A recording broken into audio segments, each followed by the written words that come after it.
বন্ধুসকল অঞ্জলি ধাৰাবাহিকখনৰ আজিৰ খনতে সঁচাকৈ বহুত ইণ্টাৰেষ্টিং হ'বলৈ গৈ আছে। যখনতে আমি দেখিবলৈ পাওঁ যে দেউতাকে মনজিতক অন্নপ্ৰসন্নৰ দায়িত্ব দিয়ে আৰু অঞ্জলি ধাৰাবাহিকখনৰ আজিৰ খণ্ডিত আমি দেখিবলৈ পাম দেউতাক গৈ কিনে সাগৰৰ ঘৰত উপস্থিত হ'ব আৰু তেওঁলোকক অন্নপ্ৰসন্নৰ বাবে নিমন্ত্ৰণ জনাব।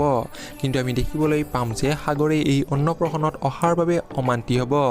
এতিয়া বাৰু মাকে বাৰু সাগৰক কিদৰে বুজাব জানিবলৈ পাব আপোনালোকে অঞ্জলি ধাৰাবাহিকখনৰ আজিৰ খণ্ডতে। এইফালে অঞ্জলি ধাৰাবাহিকখনৰ আজিৰ খণ্ডিত আমি দেখিবলৈ পাম মল্লিকাই মাকক মানা কৰা স্বত্তেও মাকে অন্নপ্ৰসন্নত ভাগ ল'ব আৰু যাকে দেখি মল্লিকাই মাকৰ ওপৰত খং কৰিব আৰু তেওঁক অন্নপ্ৰসন্নত ভাগ নল'বলৈ ক'ব। এতিয়া বাৰু সকলোৱে বাৰু মল্লিকাক কি ক'ব? সঁচাকৈ অঞ্জলি ধাৰাবাহিকখনৰ আজিৰ খণ্ডতে বহুত বেছি ইণ্টাৰেষ্টিং হ'বলৈ গৈ আছে। আপোনালোকৰ কোন কোন বাৰু অঞ্জলি ধাৰাবাহিকখনৰ আজিৰ খণ্ডতে চাবলৈ অধীৰ অপেক্ষা ৰৈ আছে কমেণ্ট বক্সত নিশ্চয় কমেণ্ট কৰি জনাব। আৰু ভিডিঅ'টো চাই যদি ভাল পালে তেনেহ'লে প্লিজ এটা লাইক দি যাব আৰু এনেকুৱা ভিডিঅ'বোৰ পাই থাকিবলৈ আমাৰ চেনেলটো ছাবস্ক্ৰাইব কৰি দিব। ধন্যবাদ।